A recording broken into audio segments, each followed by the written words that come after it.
Merhaba sevgili yükselen boğalar ve burcu boğa olanlar, kanalıma hoş geldiniz. Bugün sizlerle 2021 yorumlarımı paylaşmak istiyorum.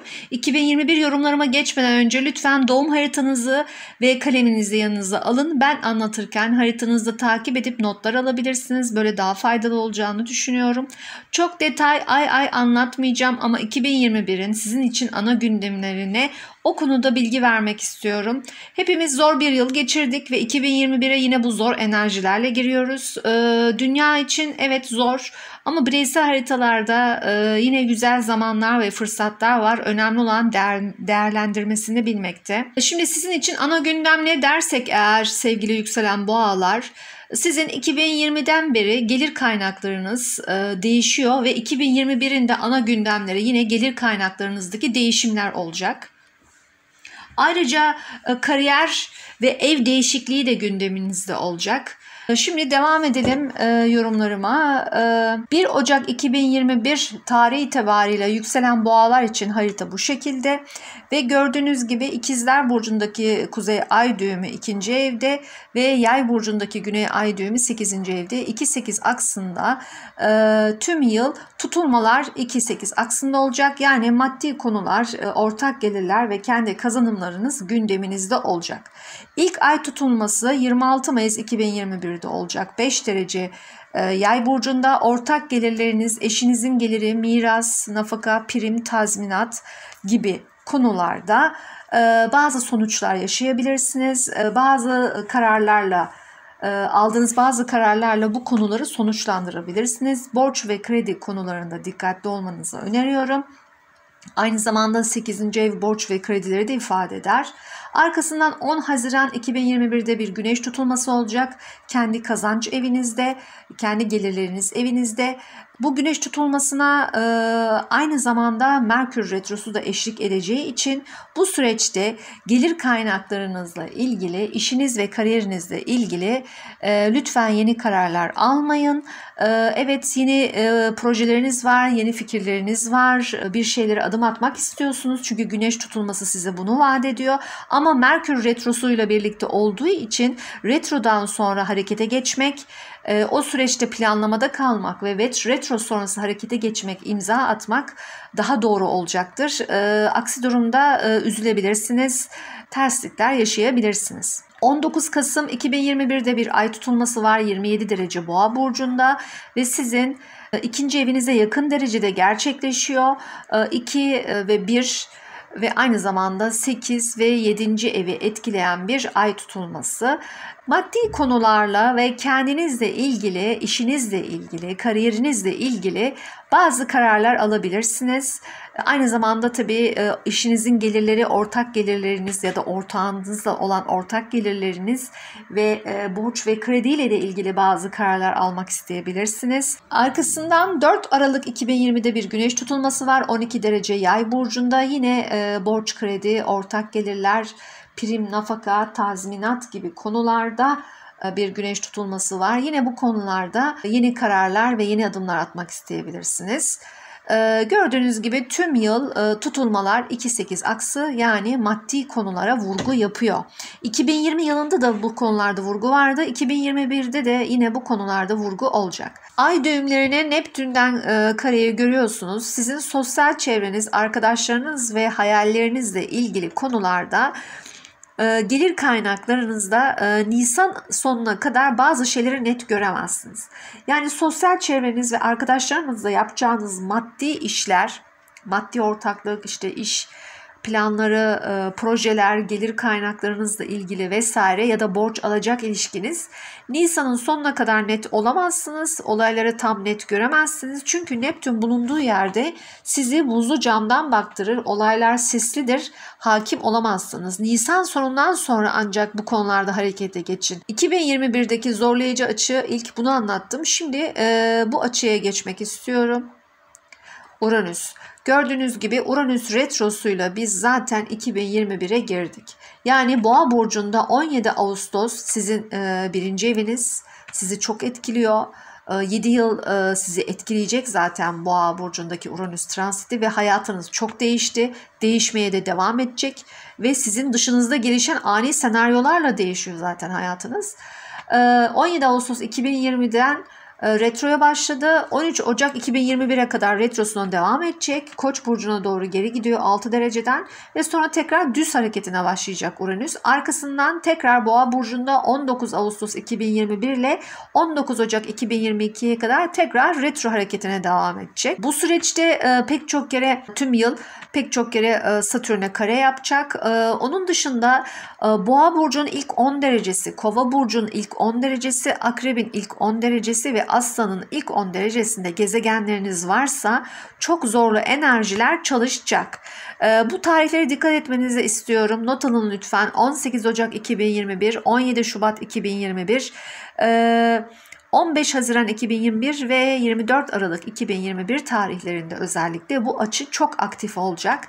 Yani sizin tüm akslarınızı çalıştırdığı için 1, 7, 4, 10 hayatınız komple ani bir şekilde alt üst olacak. Sizin dışınızda gelişen olaylarla yeni düzene adapte olmanız gerekiyor. Yani mesela Boğa konforuna düşkündür, rahatına düşkündür ama bu Uranüs size zaten konfor, rahatlık vermiyor. Yani özellikle Satürn'den aldığı 3 yılda Satürn Kova'da kalacağı için Satürn'den aldığı kare açılarla zaten konforu unutun siz bu süreçte.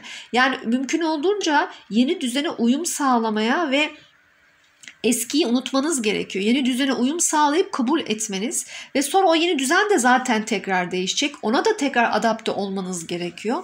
Biraz daha değişime açık olacağınız bir sürece girdiniz. Aslında geçen yıldan başladı bu enerjiler ve 2021'de devam ediyor. Dediğim gibi 3 yıl Satürn orada kalacağı için Kova'da sizin 3 yıl Uranüs'le birlikte bu sınavları vermeniz için çok değişime açık olmanız ve kabule geçmeniz gerekiyor. Hayatınızı zorlaştırmamanız gerekiyor.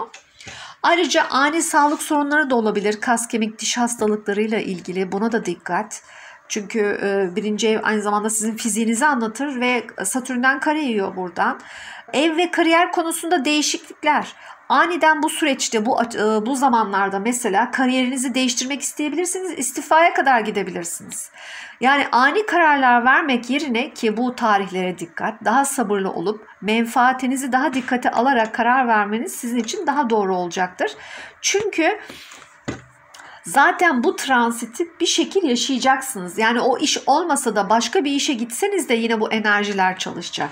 Yani sizin istifa etmeye çalıştığınız iş ya da bulunduğunuz alanla ilgili bir konu değil bu. Her nereye giderseniz bu açıyı, gördüğünüz şu açıyı yaşayacaksınız. Ayrıca tabii buradaki enerji sizi ev konularında da etkiliyor.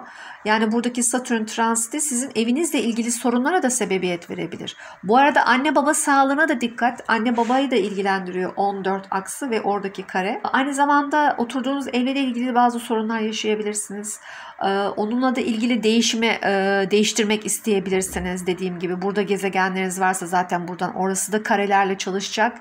Yani tamamen Uranüs ve Satürn ve şu tarihler sizin hayatınızı çok etkileyecek tarihler. Lütfen sevgili yükselen boğalar bu tarihlere dikkat. Satürn retrosunu ve Satürn'ü anlatmak istiyorum. 2020'den Aralık ayından itibaren Satürn kariyer evinizde transite başladı. Bu ne demek? Kariyer konusunda çok çalışmak, çok yorulmak, çok sorumluluk almak ve 3 yıl sonunda istediğiniz hedefe ulaşmak demek. O yüzden gereken özeni gösterin ve kariyeriniz değişecek. Mesela siz, çünkü Uranüs'ten kare yiyor ve değişim var. Ani değişim. Sizin planlarınızda İstanbul'da örneğin bir kariyer varsa bakmışsınız ki İzmir'de kariyeriniz planlanıyor. Ya da İzmir'de devam ediyorsunuz kariyerinize gibi düşünebilirsiniz. X şirketinde çalışırken X şirketinin başka bir ortaklık şirketine geçmek durumunda kalabilirsiniz gibi de düşünebilirsiniz. Yani burada 3 yıl sizin kariyer sınavınız ani değişimlere maruz kalacak. Ama sizin o sınavdaki yoğun çalışmanız ve disiplininiz sonucunda, ki sizin Kova burcu kariyer eviniz, zaten siz disiplinli çalışan bir insansınız. Sonucunda 3. yılın sonunda zaten ödülünüzü alacaksınız. İstediğiniz yere ulaşmış olacaksınız. Ayrıca Satürn retro tarihi 20 Mayıs 2021 ile 7 Ekim 2021 arasında retro yaparken işinizle ilgili sorumluluklarınızda aksattıklarınız varsa, tamamlamanız gereken işler varsa tamamlamanız için güzel zamanlar. Aynı zamanda tabii ki ev ve kariyer, evle ilgili konularda da tamamlanması gereken konular. 3 yıl buradaki transiti kariyerde vaat ettiklerini evle de ilgili de vaat ediyor olabilir. Çünkü burada da zorluklar yaratacak. Yani siz kariyerinizde bu kadar zorlanırken evde de zorlanacaksınız. Tek taraflı gelmeyecek bu sınav. Evinizde ailenizle ilgili zorluklar yaşayabilirsiniz. Anne babanızla ilgili zorluklar yaşayabilirsiniz. Evinizin kendisiyle ilgili zorluklar yaşayabilirsiniz. Evde tadilat bitmeyebilir vesaire gibi konular yaşayabilirsiniz. Aynı zamanda Jüpiter de Aralık ayı 2020'nin Aralık ayından beri Kova burcu transitine başladı. Jüpiter bu arada sizi bir yıl destekliyor kariyer konusunda. Bakın Satürn'ün yanında evet zorlanacak ama destekleyecek aynı zamanda size. Çünkü size uluslararası kariyer vaat ediyor, yabancı dil kariyerle ilgili eğitim vaat ediyor, uzak yerlerden kariyer ya da online kariyer vaat ediyor. Artık home office arttı, teknoloji alanında kariyer vaat ediyor. Zaten Satürn kalıcı bir kariyer vaat ediyor bu konuda eğer sorumluluklarınızı yerinizde getirirseniz. Yurt dışı uluslararası ilişkilerde teknoloji tabanlı kalıcı kariyer veriyor gibi pek çok konuyu konuşabiliriz. Aynı zamanda bu bir yıllık kariyer evindeki Jüpiter sizin 4. evin karşısından da geçtiği için ev aldırabilir, ikametgah değişikliği yaptırabilir, arsa alabilirsiniz gibi gayrimenkullerle ilgili, taşınmazlarla ilgili olumlu bir gelişme verebilir. Onun dışında Jüpiter de retro yapacak. 16 Haziran 2021 ile 14 Ekim 2021 arası bir ara sizin balık burcunuza yani sosyal çevreniz, arkadaş gruplarınız ve hayallerinizle ilgili alana geçecek. Sosyal çevreniz artacak. Özellikle yabancılar hayatınıza çok çoğalacak. Pek çok gruba katılmış olacaksınız. O süreçte daha eğlenceli zamanlar, biraz daha eğlenceye zaman ayıracağınız zamanlar olacak.